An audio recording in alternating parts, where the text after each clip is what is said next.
मानसी एक 8 साल की छोटी बच्ची जिसके मम्मी पापा दोनों नहीं थे। वो अपने चाचा चाची के साथ रहती थी। मानसी, ओ मानसी, अभी तक तेरे से झाड़ू नहीं लगी और देख बारिश हो रही है, जाकर छत से सारे कपड़े भी उतार कर ला। अभी लाती हूँ चाची, बारिश बहुत तेज हो रही है, क्या करूँ? जल्दी जल्दी कपड़े उतार लेती हूँ, नहीं तो चाची फिर मारेंगी। दीपा बिटिया, ये ले तेरा दूध, वो भी बादाम वाला, गरम गरम पी ले, बारिश का मौसम है। चाची कपड़े उतार कर रख दिए हैं, मुझे भूख लगी है, कुछ खा लूं? पहले बाजार जाकर ये सामान लाला की दुकान से लेकर आ, फिर कुछ खाना। चाची बारिश बहुत तेज हो रही है, कुछ देर बाद चली जाऊं? बारिश इतनी तेज भी नहीं है जो तू बह जाएगी, चुपचाप लेकर आ सामान। मानसी तेज बारिश में सामान खरीदने चली जाती है और बुरी तरह भीग जाती है। ये क्या, पूरी चीनी बारिश में भिगो दी, अब तू नहीं बचेगी मेरे हाथों से। सुधा मानसी को थप्पड़ पर थप्पड़ मार रही थी। आंखों की अंधी, तुझे दिखाई नहीं दिया क्या चीनी भीग गई है? आज तुझे खाने को कुछ नहीं मिलेगा, रह भूखी। अरे अरे सुधा, इतना क्यों मार रही हो? पागल हो क्या? छोड़ो इसे, चीनी ही तो भीगी है, और आ जाएगी। तुम चुप रहो, वैसे पेड़ पर नहीं लटक रहे जो ये चीजों का नुकसान कर देती है। चल बाहर बारिश में भीग, यही तेरी सजा है। सुधा मानसी को घर के बाहर बारिश में भीगने के लिए खड़ा कर देती है। बहुत बहुत ठंड लग रही है चाची, मुझे अंदर आने दो ना। अब ऐसी गलती दोबारा नहीं करूँगी। सुधा बच्ची है, अंदर आने दो, नहीं करेगी दोबारा। एक काम करो, तुम इसे घर के अंदर ले आओ, मैं घर छोड़कर दीपा को लेकर मायके चली जाती हूँ। किशोर चुप होकर कमरे में चला जाता है। तकरीबन 1 घंटे बाद, दीपा जा बोल दे मानसी को अंदर आकर बर्तन करेगी, सारे बर्तन जूठे पड़े हैं। मानसी, मम्मी बोल रही है अंदर आकर बर्तन धो ले। मानसी भीगे हुए कपड़ों में बर्तन धोने लगती है। भूखी प्यासी मानसी घर का सारा काम करती है। सुधा मानसी पर बहुत अत्याचार करती थी। एक दिन, हाँ भैया, मेरे पति काम से बाहर जा रहे हैं, पीछे से ये काम हो जाना चाहिए। ठीक है, मैं समय पर पहुंच जाऊंगा। किशोर किसी काम से शहर से बाहर चला जाता है। मानसी बेटा, चल तुझे बाजार से नई चप्पल दिला लाऊं, टूटी हुई चप्पल में घूम रही है। चाची, मेरे लिए नई चप्पल? ठीक है, मैं चलती हूँ। सुधा मानसी और दीपा के साथ बाजार जाती है। मानसी, तू यहाँ बैठकर चप्पल देख, भैया दिखाना जरा चप्पल।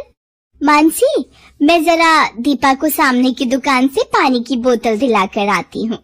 सुधा मानसी को चप्पल की दुकान पर छोड़ जाती है।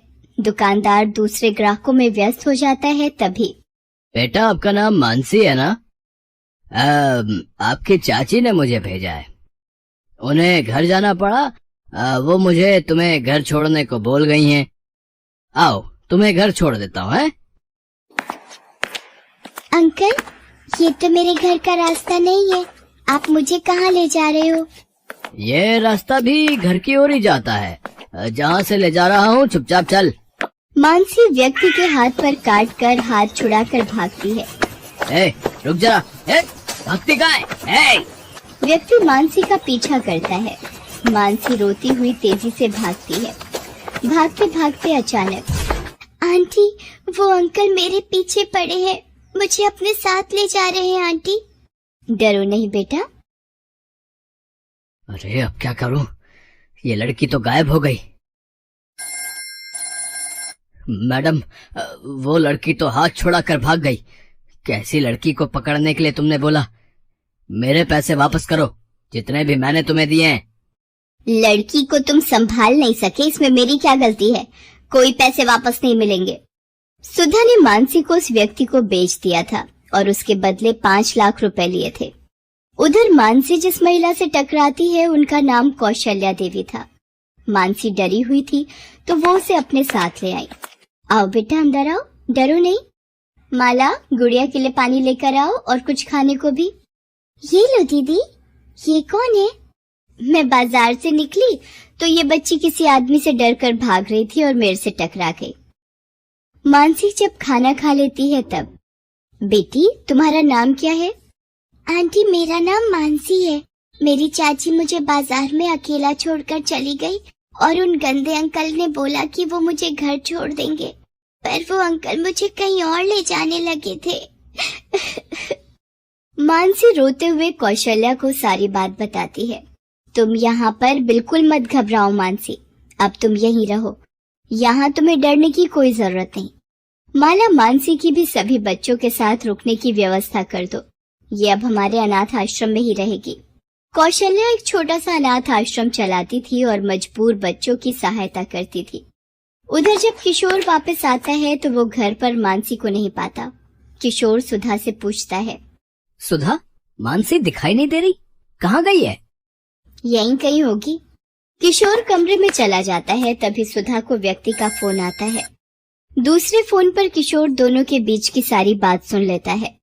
शायद तुम जानती नहीं हो, कल्लू से पूरे एरिया में नाम से ही लोग डर जाते हैं। मुझ जैसे गुंडे से पंगा लिया है तुमने। देखो कल्लू, धीरे बोलो, मेरे पति वापस आ गए हैं। वो तुम्हारी आवाज सुनेंगे तो हम दोनों जेल में जाएंगे। मानसी के गायब होने का पता अगर किशोर को चल गया तो हम दोनों की खैर नहीं। मुझे कुछ नहीं सुनना, मेरे 5 लाख रुपए दो और मेरा हिसाब करो। ठीक है, मैं पैसे दे दूंगी, थोड़ा वक्त दो। सुधा फोन रख देती है। तभी, क्या तुमने मानसी को गुंडे के हाथ बेच दिया? सुधा, तुमने कितनी नीच हरकत की है। बेचारी बिन माँ बाप की अनाथ बच्ची को तुमने बेच दिया। सुधा, तुम एक औरत और एक माँ कहलाने के लायक नहीं हो। कहाँ रहता है वो गुंडा? मेरे साथ चलो, अभी बताओ उसका पता। किशोर सुधा को थप्पड़ मारता है और कल्लू गुंडे के घर पहुंचता है।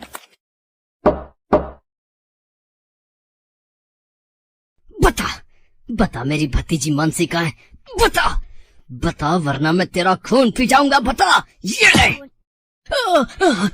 मुझे मत मारो, मुझे नहीं पता तुम्हारी भतीजी कहाँ है।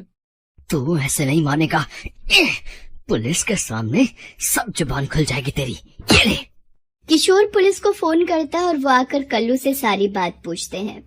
किशोर जी, हमारे पास एक अनाथ आश्रम की तरफ से एक बच्ची के मिलने की खबर आई हुई है, एक बार वहां चलकर देख लेते हैं। कल्लू को अरेस्ट कर लो रे। नमस्ते कौशल्या देवी जी, वो आपने जो बच्ची के मिलने की खबर दी थी। जी इंस्पेक्टर साहब, मैं अभी बुलाती हूँ। माला, मानसी को ले आओ। चाचा जी। मानसी मेरी बच्ची, मुझे माफ कर दे, तेरी ये हालत मेरी वजह से हुई है। आपको पता भी है मानसी को इन्होंने एक गुंडे के हाथ बेच दिया। आपने एक माँ होकर मासूम बच्ची को किसी गलत हाथ में सिर्फ पैसों के लिए बेच दिया, सिर्फ इसलिए क्योंकि मानसी अनाथ है, इसके माता पिता नहीं है। इंस्पेक्टर साहब, आप सुधा को गिरफ्तार कर लीजिए। किशोर, मुझे माफ कर दो, मेरे से गलती हो गई। चाचा जी, चाची जी को जेल मत भेजो, इन्हें माफ कर दो चाचा जी। देखो सुधा, अपनी आंखें खोल कर देखो, ये बच्ची अभी भी तुम्हारे बारे में सोच रही है।